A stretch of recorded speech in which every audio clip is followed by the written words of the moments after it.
right, we are live on one, just waiting for YouTube.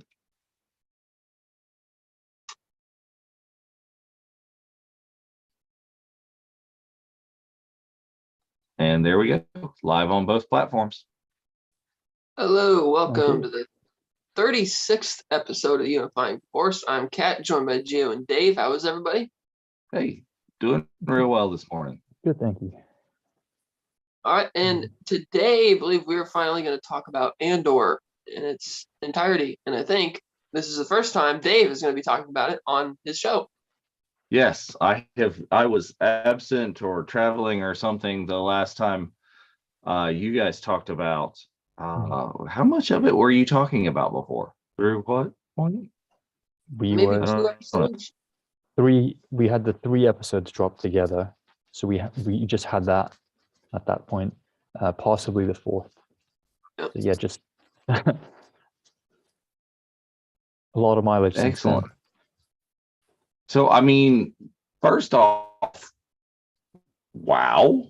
I mean, I think Andor has been, even in the general population for sure, and even throughout the fandom, a little bit controversial over did we love it or was it yeah. But I personally enjoyed it, and especially as a whole. I think if I had been on at the first bit and talked about what you guys talked about before, is I would have been kind of like But I personally enjoyed the series as a whole.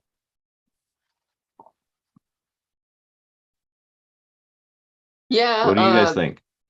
I really liked it. Nice slow burn.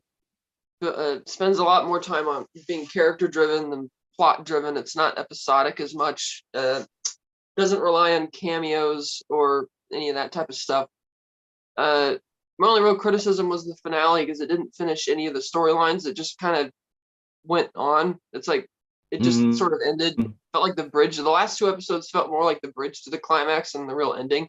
Like the 10th episode where he breaks out of prison and Luthen gives that great speech to his other contact. That felt more like a exciting type of ending, like riling you up for what comes next. But then the latter 2, I just thought were kind of like because Andor kind of is a bystander in the finale of his own show. Luthen's kind of a bystander. It's like I didn't really care for the ending, but I really liked the series overall.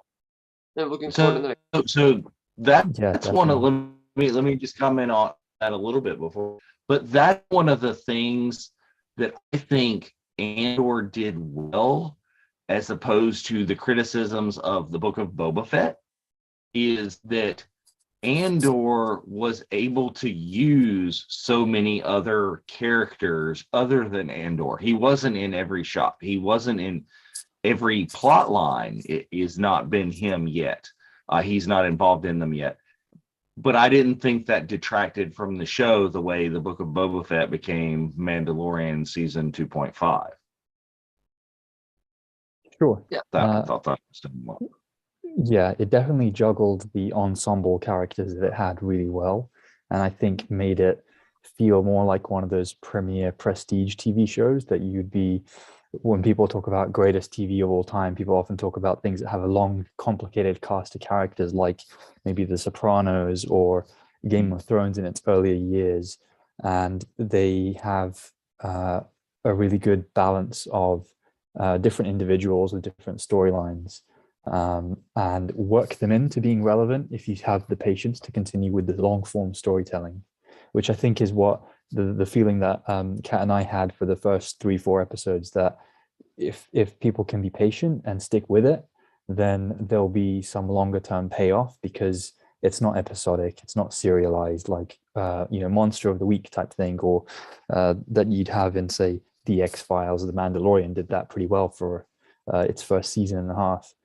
And there's a little bit more reward, I think, in terms of characters when you've got a number of them and they're all quite complex. They're not kind of just simple villains and heroes. There's a lot more nuance here.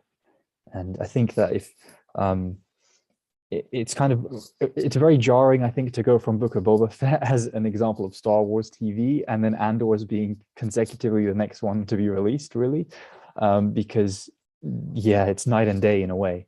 And I think some of the strengths that Andor has are completely of its own back, being something that's premiere type TV. They definitely invested a lot in the look and feel and sound of every scene, and that's quite palpable. Whereas in other projects like Obi-Wan and the Book of Boba Fett, the criticisms about it being rushed and being the main character itself getting lost in their own show are more obvious, and I think more of a detriment to the experience of that individual show.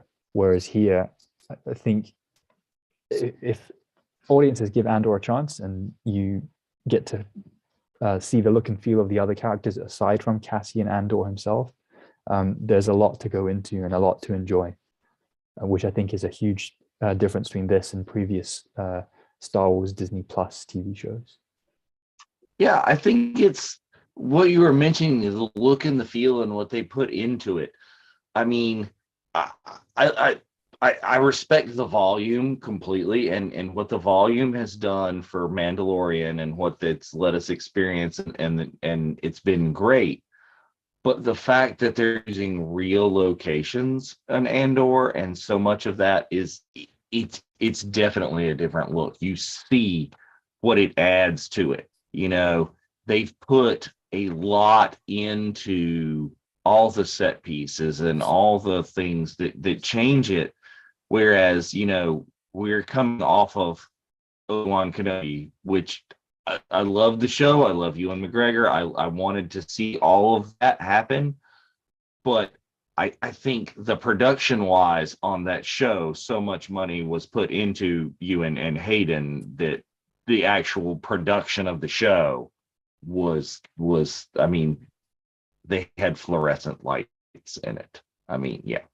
But Andor's not disappointing that. Yeah. They're showing us new and different things, outdoor venues. They've got the prison. But I really think it's been amazing and seeing all that. Yeah, that's one of the highlights, and I think it's the fact that the entirety of the production was run by a British side of thing. They didn't do this in United States. They got a bunch of great veterans of television to actually write it and direct it. They didn't just throw it out to whomever just happened to be working at Lucasfilm like they did with Book of Boba Fett and Obi-Wan Kenobi. So that and the emphasis on doing everything for real just helped it out a lot, and you get a lot more invested in it when it feels real. So that was really great. At times when they do the time jumps in the show, it's a bit jarring because it's like, wait, there's like somebody will mention something like a year has passed. I'm like, really? Because at times it doesn't feel like the story is taking place over that long, and then I'm like, okay, so Andor is hanging out at this beach house for like what, a year? It's like, okay. So there's little things like that, but I love the storyline with how the Empire just basically kidnaps people for slave labor, and that it's used for like the Death Star, of course. But that was really neat, because you actually get to see the Empire be evil. It's not just stormtroopers, stopping people in the street asking for their papers. So that was fun. That was actually really cool to see that. And then the Andy Serkis arc, especially, that was great. So what do you think? Do you think that the Death Star scene, the scene at the end, because of the way it was put in as a post-credit scene, and that it didn't really have any primary characters in it, was that planned originally, or did, when everybody freaked out and everybody was so super curious about what is it, did they put it in after? Maybe.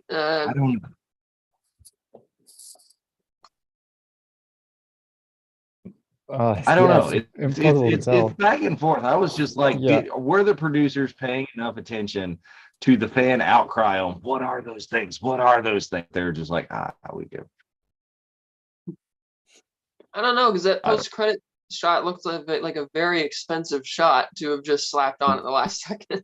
Yeah, it Yeah. actually looked, yeah, it did feel like it could have been a scene from Rogue One, the feature film level Star Wars Mhm. itself. So it does make me think that that along just visually how incredible it looked alongside just how much time and attention to details being given into this series from what we knew before and then actually experiencing it week on week makes me think that they had more foresight than this. And I kind of trust in Tony Gilroy and the production team that he managed behind the scenes to create this story. Because while he announced that he's not a huge Star Wars fan himself, he's clearly invested in creating the best story he can, and with what tools are available. And if they happen to be fantastic tie-ins to a grander saga story, then he'll use them. He'll use everything he can, I think, on his side of things.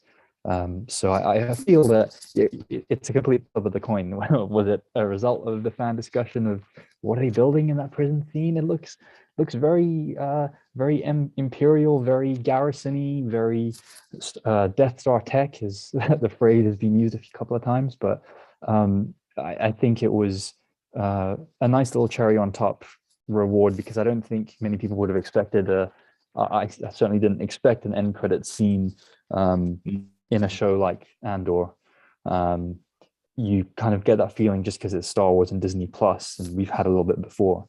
But it was a good surprise, and it fits in well with the story, even if you just looked at Andor as the storyline of the Andor show itself, and not a wider branching into the Rogue One and the original trilogy.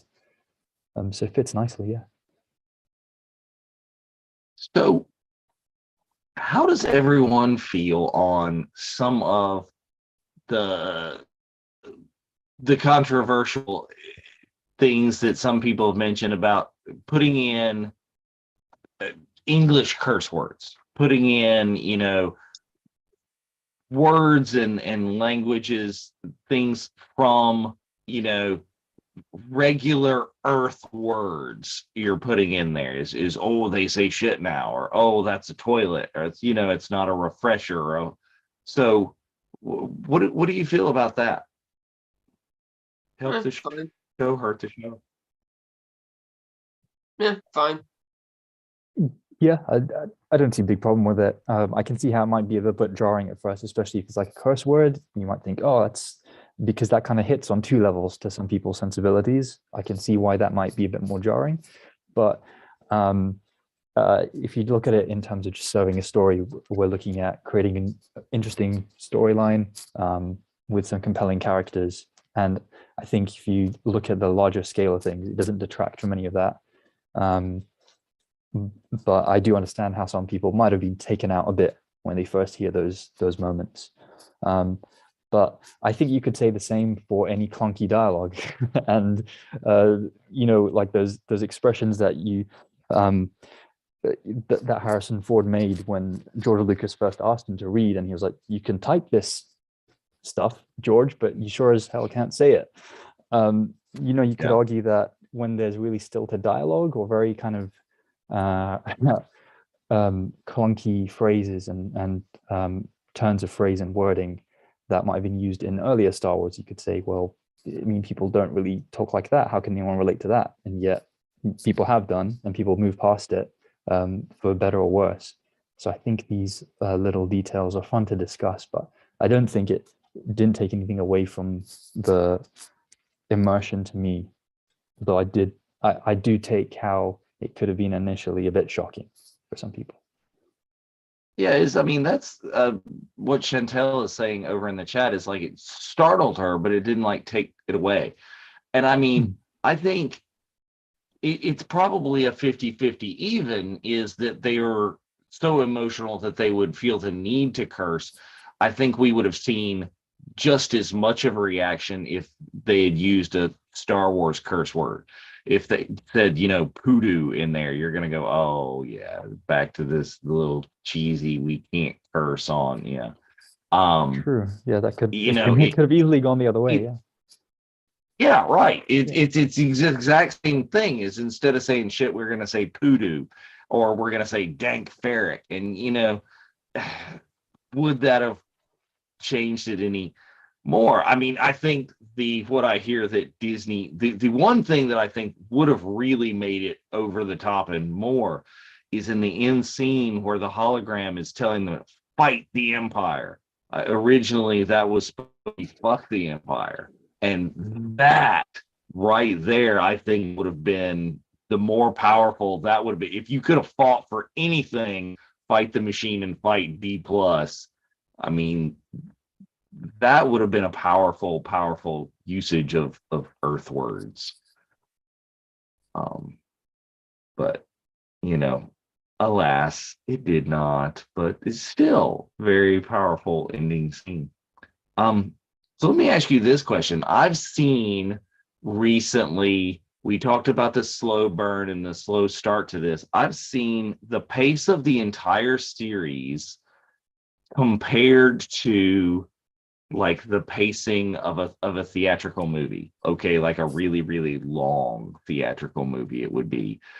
But what are your thoughts on that? Do you think that kind of holds water? Is that really kind of the case, and that's what people aren't used to in a series? I feel it's paced more like a long form TV series because some of the storylines were dragged out. Like they spent way too much time with Andor hanging out with the thieves who were going to rob when they stole the payroll.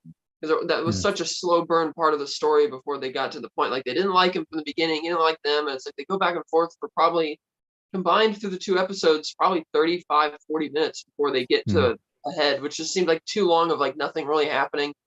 And then the Mon Mothma story just kind of kept going on, and it's like, it never really felt like it got to some really intense tension at all. It's just kind of, they're talking about all the things that could go wrong, but nothing ever really does per se. Like when they were talking about the dinner of Sly Moore, I thought, oh, that's going to be really good, but then they don't actually show that. And the fact that she's got animosity with her husband and her daughter. That was a missed opportunity, yeah. Right, and having to deal with all this type of stuff and the money, having to cover that up. And it feels like they're talking about all the things that can go wrong, but you're not really seeing how anything goes wrong. It's like I didn't feel the tension in that story had any payoff because it just, again, it sort of just continues. It doesn't have an ending. And even in long form TV shows with multiple seasons where you have ongoing character arcs and ongoing plot lines, you still have a conclusion so that season told a story. And this didn't do that because there is no conclusion really in this season at all. Like virtually every plot line is left going, like with the ISB lady and her stalker, Andor's hunt for his sister, the mystery of what was going on in Andor's homeworld, and all the stuff with Mon Mothma, and it's like, okay, we didn't really have an end, and then Luthen and everything he's up to, and it's like, so I can see how it feels a bit of a drag at times. I actually really liked the first 3 episodes. I was surprised a lot of people were complaining about that, but once it got towards the ending and it wasn't really going anywhere, because they have, like they said, they planned 2 seasons from the start, so we'll get all the payoff next season. I think that it's interesting because it was mentioned at the top of our show, actually, the fact that you'd said the final 2 episodes kind of felt just like they were continuing rather than ending a story, and that's definitely how it does feel, because the initial pitch for this season, I think they'd said for the entire series, was to go in 3 episode arcs, which then made sense when they released the 3 episodes together, because you kind of feel like, okay, if they're going in the 3 chapter arc, the way the Clone Wars used very well at times during some of the later seasons, then that makes sense. And the first 3 episodes did really tell their own kind of story. It made sense to bring those in together and to have those as a single viewing experience. And I think that the one part that I think people might find hardest to kind of grab is just the pacing of the show overall, because once you then end up going week to week, if you have a 3 episode kind of story format, then you're almost into the territory of, you're just teasing these storylines. If you're building up tension through kind of dialogue and character interaction, that's going to take some time, but then towards the end there will be a release of everything. So once you get to the heist storyline and you have Cassian and his merry band of thieves on Aldhani, you've got the huge payoff when there's the spectacle of the heist itself juxtaposed against the incredible natural phenomenon, the lights in the sky that they had been alluding to for 2 episodes. And I think towards the end of the season, we just had the 12 episodes. The prison sequence kind of came to a massive conclusion in episode 10, which did make that feel like the kind of ending of things, which is then breaking from the 3-episode kind of momentum building they'd been going with. And I think that might be why the final 2 episodes, I think they will be better experienced back to back. So taking episodes 11 and 12 together. Because I've heard that criticism as well, just that a couple of people were like, 12th episode, kind of a lot of things were happening, but not really sure, like, did this bit get wrapped up here? And maybe, a couple of friends of mine were saying that they weren't sure what was going on with like the Cassian Luthen thing. And it did almost feel as if because you've got the plot on Ferrix and the big build up to the kind of people's revolution in the streets, which is all great and was executed fantastically, it did kind of distract from what maybe Andor would have been doing in these moments and in these scenes, and how central a role he had. And I'm just thinking that if people who are huge fans and casual enjoyers of just TV, if that's not clear to them, then the ending wouldn't have been quite as tidy as the beginning was for this season. But I was pretty happy with where things ended up. It did feel, though, as we mentioned at the top of the program, that there could almost have been another episode towards the end of this season. And I think it's because they expanded the prison storyline into 4 episodes, then ending in episode 10 rather than the 3. And that kind of stifled them a little bit at the end with just having space to maneuver the other characters, which there's been a lot of building up towards, like the entire Mon Mothma family situation, as well as her interactions with the Chandrillans and all that intrigue. That's kind of, the dialogue's peppered with great things that are references to other parts of Star Wars that sound fantastic, but even then we didn't really see too much of what we could have, like the reference to Sly Moore and the conflict at home with the husband, and that almost weird kind of ritualistic cult-like group that her daughter's being suckered into, which again is another like jumping off point for more good stories. Right. But they kind of ran out of space a little bit, I felt, towards the end. Well, I think for sure I agree with a whole lot of different places thinks you want more. There would be more to this. Is the pacing, it starts immediately with Cassian just being to the point where, boom, here we go. Is he kills someone right off. It starts off fast, and how everybody says, well, those first episodes started really slow. He killed the dude in like the first 10 minutes. And yeah, it goes to a lot of building beyond that, but there's so much more that I'd want to see. The young Cassian scenes, I would love to see some more of what was going on there. I want to know, why were all the kids abandoned? Why was all that there? Is they could have completely made that a longer arc. I want to know about once he is taken from the ship and he's his younger life beyond that. I'd like to see that. I think rather than giving this like the pacing of a single theatrical movie, this is starting to feel like, and I think it would be cool if they did it this way, the first movie in a planned trilogy. If that they really give this entire season the arc of a trilogy, because what we've been saying is it did not end with resolutions. It ended with a whole bunch of loose ends that we want to see what's going to happen. Where are they going to be? Where are they going to go? Well, that's leading us into season 2, which would be that kind of middle of the trilogy. And if they play this right, then Rogue One is your third act of the trilogy. And a heck of a third act of a trilogy that would be, so if they play this kind of right. Yeah, because that's a good point. Because at present, since Marva's dead, there's really no story reason to even revisit Andor's homeworld because Andor didn't seem to be concerned about it. And the people who cared are probably dead now because that investigation blew up to be something much bigger than it started out as. So it's like, okay, so they teased that thing in the beginning and it had relevance for a while, but then it just kind of fell by the wayside and there's no real reason to revisit it, which makes me wonder, are they going to, or are they just going to shoehorn something in there for the sake of paying it off? So that's kind of another thing that feels kind of, okay. But yeah, I still think the writing and the characters are done much better than in Obi-Wan and Book of Boba Fett.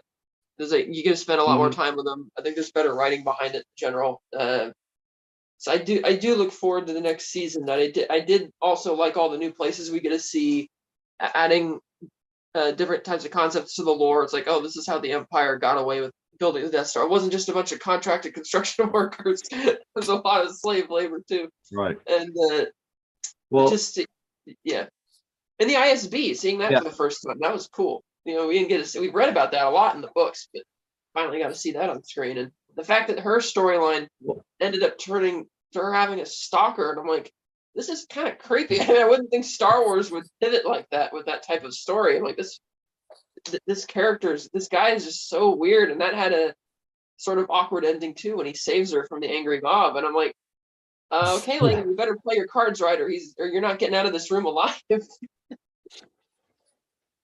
Yeah, well, Mike is saying over in the chat that the building of characters is so important that we care about them when they die. And that's probably some of the reasons why a lot of time is spent on a lot of these things, a lot of these subplots, is because these are new characters for this series that we've got to build up some time so we care, you know, except for that bastard Tim. We didn't want him. He just needed to go. But Chantel is saying, you know, the characters that matter have left that planet, so they don't necessarily need to revisit Cassian's homeworld. I don't want them to necessarily revisit Cassian's homeworld, but I want to see more about why they were alone there. Is a flashback that takes place before the current flashback that we got. And, you know, another loose end was we opened with Cassian's point in life was not the rebellion. It wasn't fighting the Empire. He was looking for his sister. Yeah. You know, we haven't brought that back up the entire time since then.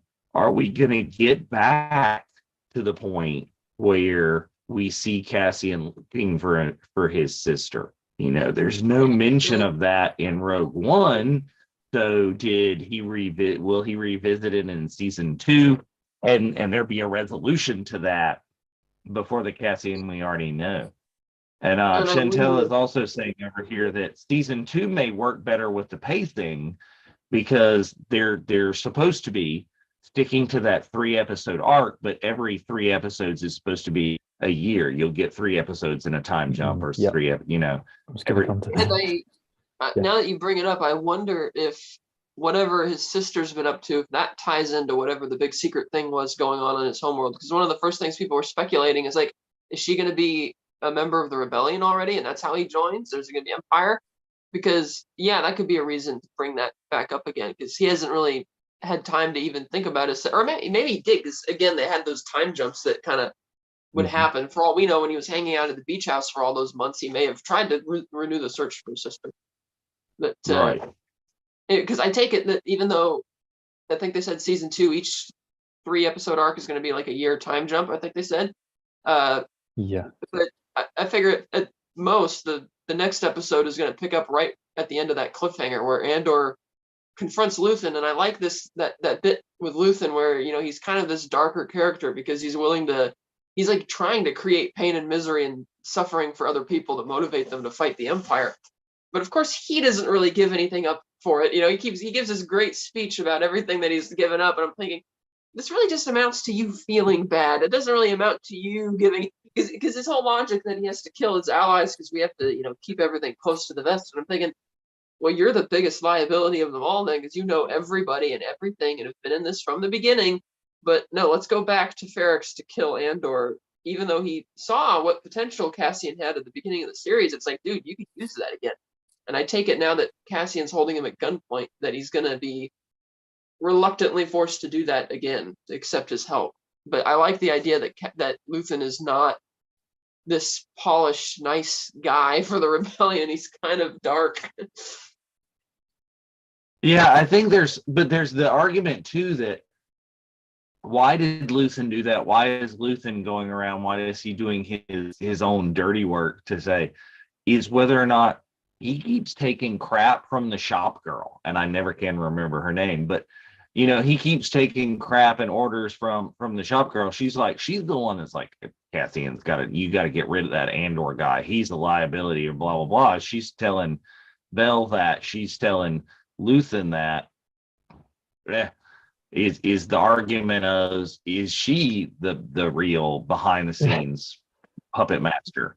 Or, we may see something like that. Yeah, for sure. I definitely felt that the first scene when after the initial unveiling of Luthen's Antiquities, it's an incredible gift shop. Pause this scene and look at all these Easter eggs. Once you get past the initial spectacle of how great and nicely crafted that scene was, as soon as she comes into the picture, she is kind of bossing Luthen around a little bit, and it does feel like, okay, is she the one calling the shots?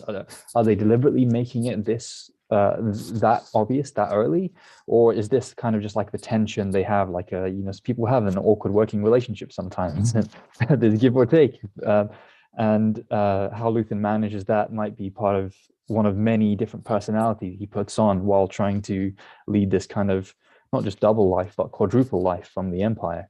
And yeah, I did feel that she seemed to have a little more, I don't know if it felt like she had more skin in the game, or she had like a wider or longer view of things further down, and was essentially saying to Luthen, Cassian was a one and done instrument. Once you've used that tool, you throw it away and destroy all the evidence.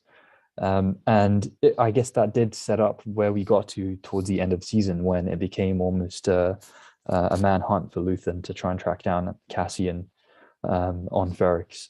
But I think it's great that the series has given us even these kind of supporting characters and background figures that are interesting enough to even talk about again when the series is over, and when a lot of things around them have happened. They might not be like the direct instigator of an event or an action piece, but they're still very relevant to the themes of the show, to give you this kind of political thriller feel and this kind of spy espionage drama. And I think that's one of the biggest strengths of the show, is giving that tension just through dialogue and through just cinematography and moments where the camera kind of lingers on a look, and you kind of think, is there more to this person than just what they've said? Because I don't know, there's a lot of emoting going on even though nothing's being said,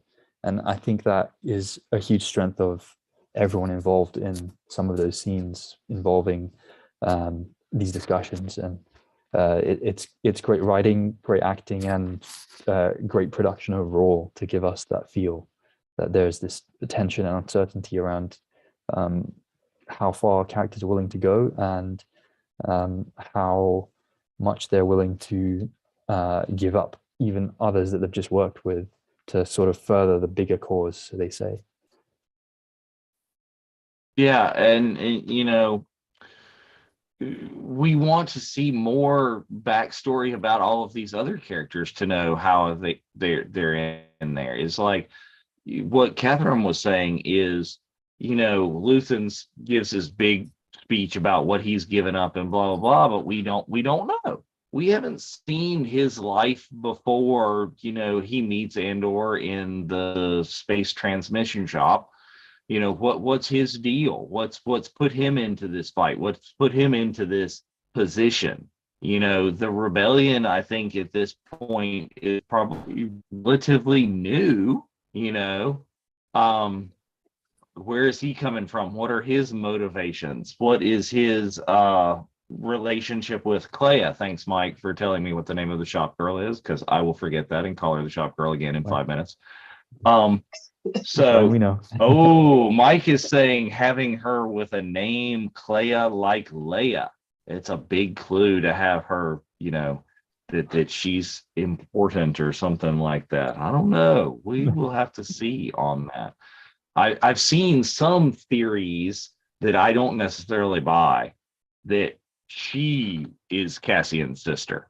And I'm like, that's a lot to completely like lose the accent and the thing. And the fact that she's saying Cassian has to die, that would put a lot of heavy stuff on this show. Is if she knows that that's her brother and she's PO'd that he didn't ever come back for her, and she's the one that's putting out this hit on him. I don't That know. sounds pretty good, actually. Yeah. The way you just explained it, that sounds like a pretty good motive. Your summary of it sounds a lot better than I think than maybe fan theories online would have been. Just clutching at straws sometimes in the dark, but you described it nicely. Maybe it is, because I mean that's how I in The Last Jedi explain like cranky old man Luke that everybody hates. He's down, he's gone, he hates the rebellion, he hates everybody's life. And I'm like, well, if you give his motivation from the EU, and if you say that the entire Mara Jade saga happened before this and that he's lost all these people that are important to him that happened off screen, that explains that motivation. But we just never got that because we just went this way, throw a lightsaber our shoulder and move on. But maybe. So, I mean, I do get the feeling that Clea, so maybe we will see something. Shop Girl will be more important, and we'll see her come back because there does seem to be deliberate mystery around her, and just that entire environment of Luthen's shop. Very obviously, it's a front, obviously, to allow him to have these discussions with Mon Mothma and so on. But you just feel like there's been so much detail poured into other aspects of that setting, that having a specific character who's monitoring it all and is kind of, like watching what driver up front's doing, watching what customers are doing, aware of Luthen's different characters and different strings that he's pulling. She's definitely someone in the center of this kind of web of intrigue. So it would be interesting to see more of her character, even if it's not explicitly like, oh, she's related to he and it's the main guy and everyone's family, because sometimes Star Wars can feel very nepotistic and very closed. And I think one amazing thing Andor's done is shown that away from the kind of Skywalker saga itself and just the family ties, there are ordinary real people in these struggles. She's not going to turn out to be Clea Skywalker.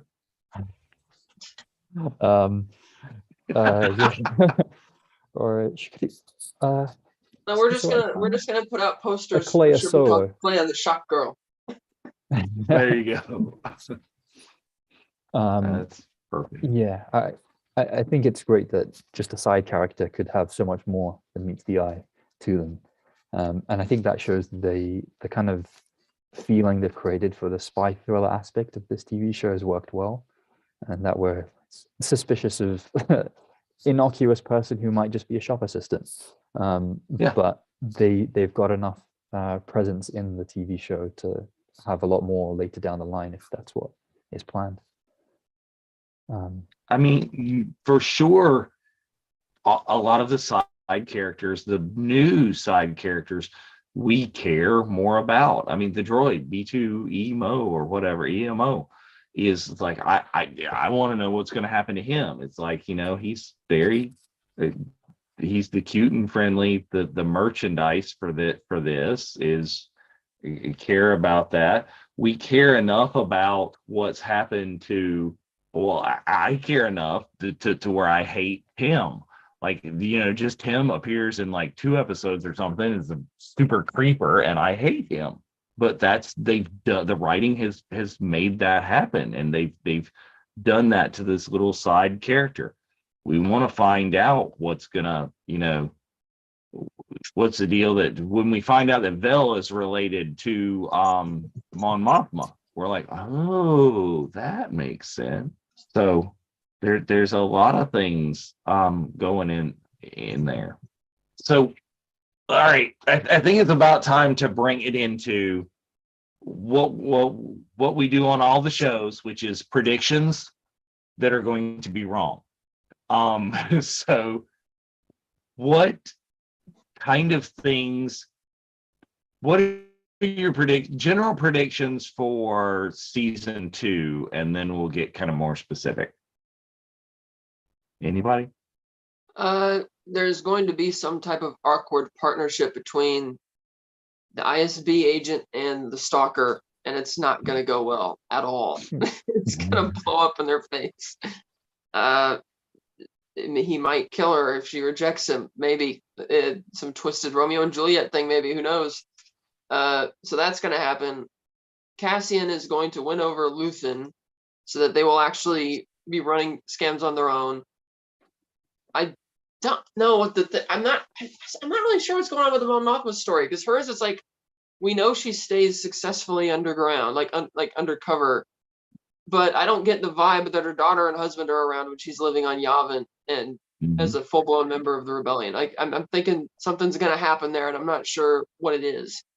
Because as far as I know, she was still Imperial Senator at the time that the Senate was dissolved, so she was still like respected, but I'm not sure what's going on with the family there. So that's kind of a crapshoot. They never did say what Luthen spent all the money on that they stole from the payroll, so maybe we'll find out about that, and that'll come back in the next season, maybe. They didn't leave too many clues as to what exactly is going to be the next direction for the story, so it's kind of hard for me to make predictions. But I do think the sister is going to pop up at some point, and she will be the key to whatever the mystery was on his homeworld. But I do like Dave's theory / non-theory that the sister's pissed off and wants revenge. Gio, what do you think?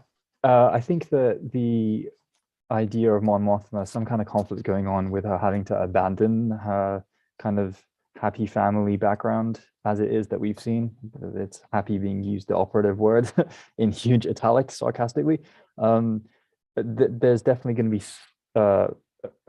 you get the feeling that there's going to be something to make her distance herself from that entire environment, even if she still maintains the kind of prim and proper Senator Mon Mothma identity in the kind of Imperial Senate, Imperial courts, and so on, going forward. And they've given us enough of enough to hate about the husband and the just the kind of family dynamic being kind of a bridge that might have to be burned, but you almost feel that it wouldn't be the worst thing for Mon Mothma to have to suffer. But that she's going to have to take a wider role in the rebellion, and not just be having these kind of side meetings in a gallery on Coruscant. She might have to be a little bit more proactive and go out of her way than just in these kind of very sleek, shiny Coruscant-y taxis. And might have to go a little bit further afield to link networks together that can become the Rebel Alliance that we know and want to stand together. The way Cassian's story ended up, it almost felt like they were revisiting the end of the first arc, in that it's just Cassian and Luthen again by themselves, kind of one-on-one, and that kind of tension of what will happen next and where will they go. I think that we're going to have a little bit more fast-paced storytelling going on, because they've got the time jumps and because they've got a couple of arcs going on, which we presume they'll stick to. And we're going to have Cassian meeting K2SO, right, and having that kind of friendship occur. So that's something to look forward to, in so much as just giving a bit more variety of tone, because I think Rogue One balanced really well, having a little bit of levity and some humor that didn't distract from the kind of dark and gritty war feel of the film. And where Andor season 1 might have lost a couple of people is in being quite dour and quite grim about the kind of dark realities of living in this totalitarian galaxy. Because you see the suffering of ordinary people, I can see why it might have been harder to digest. It's not the fun fairy tale fantasy in a faraway galaxy feeling that Star Wars can be characterized as having. So I think there'll be a little bit more variety of tone, a little bit more levity maybe, because you've got K2SO going in, and I think I mean, you put Alan Tudyk in a thing, and there's going to be levity. yeah, and he can balance and it can be that sarcastic kind of withering wit that isn't just throwaway quips. It can still work within the frame of the Andor TV series that we've got. So I think there are a couple of things that could work very well. But I like that we don't know a lot about what could be going on going forward, because I would prefer to have some surprise and to be wowed with new planets, new vehicles. The world building that Andor has done so well in its first season, because we had from the very beginning, you've got Ferrix, a new planet with a new kind of society and the way the town is organized and the different aspects of people's jobs and just working. It might sound mundane, but that's how you'd imagine people actually living in the Star Wars galaxy. You just don't see any of that in the films. So more world building, and more kind of constructed environments where we can see these characters pull together and unite as these, because we've got lots of different kind of individual rebel cells as it is at the moment. It was really great that we had Saw Gerrera, and I think one of the highlights of the series was seeing how Saw and Luthen kind of butted heads and were kind of agreeing to disagree on certain things about Right. how they want to lead the rebellion. And I think we might see Mon Mothma coming more into those kind of conversations with these other kind of figureheads within the rebel cells to then become a bigger alliance. Going forward. So a lot of different things going. My predictions for season 2. I think I'm going to extend Catherine's prediction from season 1. I think it could have happened and was ready to happen. The Cassian has become important enough to meet Mon Mothma. So I think that's been a big prediction that we had for season 1, that like right at the tail end. But we're ready and we're primed for that now. So we're going to see that, I hope, sooner rather than later. We'll get, like Gio was alluding to, we'll get the live action meeting of Saw Gerrera and Mon Mothma, and you'll throw Luthen into that since Luthen's your new character. We got to find out what the deal is with his sister. Where has this sister been all this time? Like I said, I don't know that I am a fan of it being the shop girl. I think that's a little neat and tidy and convenient. Yeah. I'm hoping there's some sort of external somewhere in there. But yeah, I agree. We've got to get, even if they didn't have it planned, if they have seen the reactions from season 1, and they didn't go back and put some rewrites to where we see, the ISB lady and her man, just, you got to put them together more. That's been one of the breakout things from this season. I not so lovingly refer to her as Space Ellen, but I think we want to see more of those things in there. Let me ask you this. Here's a specific question. Do any of the characters, the new characters that have been introduced in Andor, do any of them make it out of this alive? We know what's happening to Cassian. Cassian's done. He's over. Rogue One is it, into the line. Stall, again, it, done, into the line. Mon Mothma, we know, carries on, but she was created there. She was in that before. But do any of these new people make it out? Is there a future before them? Do Space Ellen and the Stalker live happily ever after in a little summer home on Mustafar? I don't know. No, not them. Let's see that implode or explode in however way they're planning it. Luthen might. I mean, it'd be definitely more creative if they didn't just kill a character off as a solution to why you don't see them later for a change. Hmm. What do you think, Gio? Anybody making it out of this? Um, yeah, I'm with your thinking, Catherine, in that sometimes when you've got the high stakes of like heroes and villains living and dying as you get in Star Warses and Marvels and stuff, I think it's almost becomes cliche if the characters have an inevitable death. And it is more interesting if you kind of think, what would they do to have this character survive, but live um you know I was going to say live out in hiding, but I guess Star Wars has done that a lot very clearly with some of the original saga characters.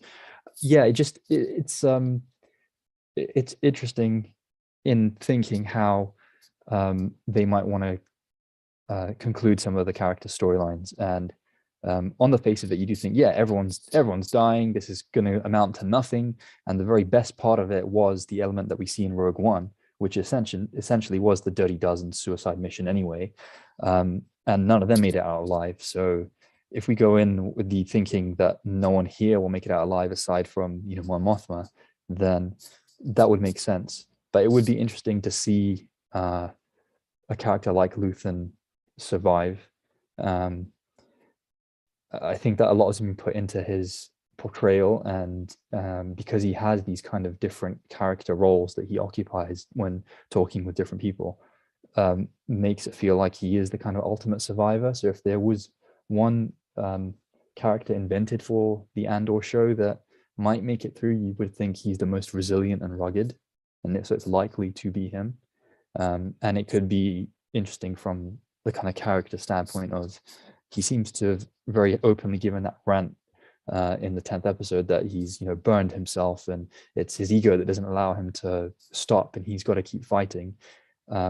The easy answer is, okay, he fights till the death, but a more complicated and interesting answer would be, no, what if the kind of fighting to death is like an easy escape for him, and he there's something bigger, something longer term. But then we only have a second season, so it depends on what the story group behind this have decided, and also how much Stellan Skarsgård wants to be on potential Disney payroll further down the line, and like voicing Luthen if he turns up in a later series. But I think that he is one of the most interesting parts of the show, and they had to give Andor the title because he's the eponymous character that we know from Rogue One, but it feels, I think, almost equally Luthen's show with Andor. So seeing more of just the two of them on screen would be great, and at least we know that's guaranteed for season 2. Okay, so here's my big bold predictions. Is Luthen dies in season 2. Luthen dies, maybe not in the first 3 episodes, which are that first year after. They have some time, but he dies, and that's Cassian's motivation to continue within the rebellion. Okay.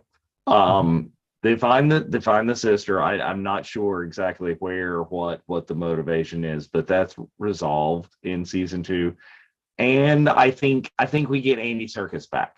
I think we get that character. I hope that ending of I can't swim and just him standing there, not seeing a death, not seeing anything. I think that character comes back to play some sort of role. I don't know what it is, but that's just, maybe that's more of a want than a prediction, but I'm gonna let it stand there.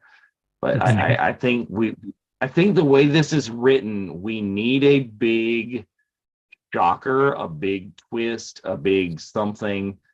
And you obviously can't kill Cassian because we know, but I think it's Luthen.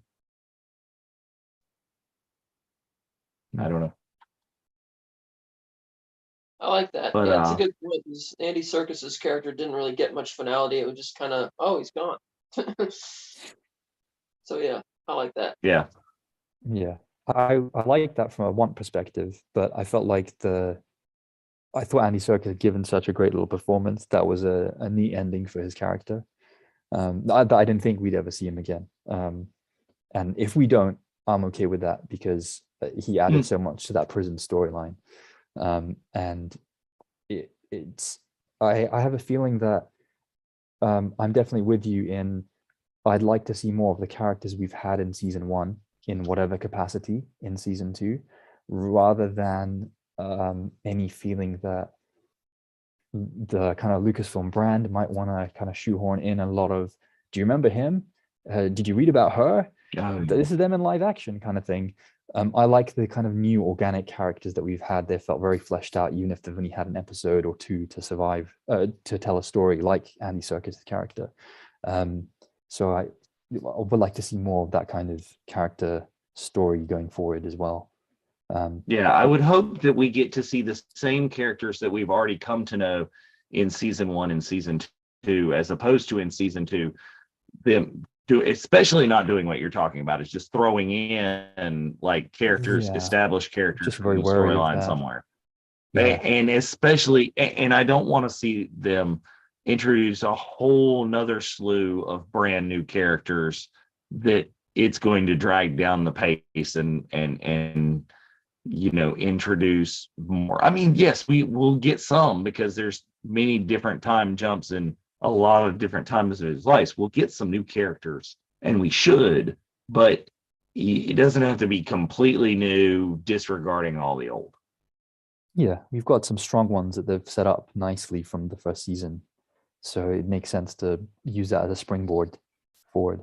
But I think the change in structure with the pacing, just because they're contracting the timeline to have this year jump between 3 episodes, will change the feel of season 2 a lot from season 1.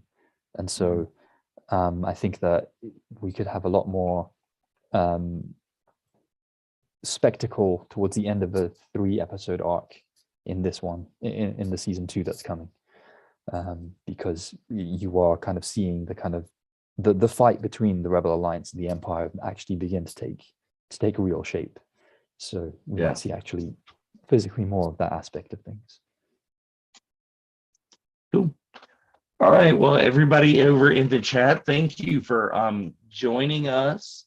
If you are looking for some more Star Wars content, exciting things happening on the Virtual Cantina Network is tomorrow, Monday, December the 12th, the return of Celebrating Autographs with Frank Rich. That's going to be back. We are also going to have our regular scheduled episode of Rebels Revisited. Then Tuesday, we will have the Virtual Cantina, just kind of the hangout, the Cantina happy hour. And then Thursday, we're going to have a Virtual Cantina watch along with special guests in our March to Mando season 3, and lots of other stuff coming up.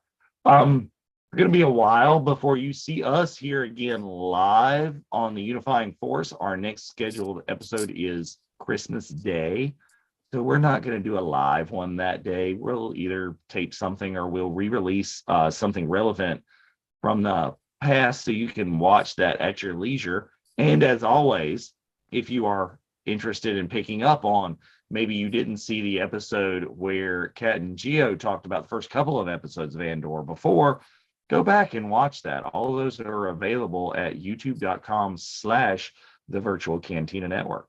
So until next time, may the Force be with you. Thank you. Happy holidays to everyone. May the Force be with you all. With you.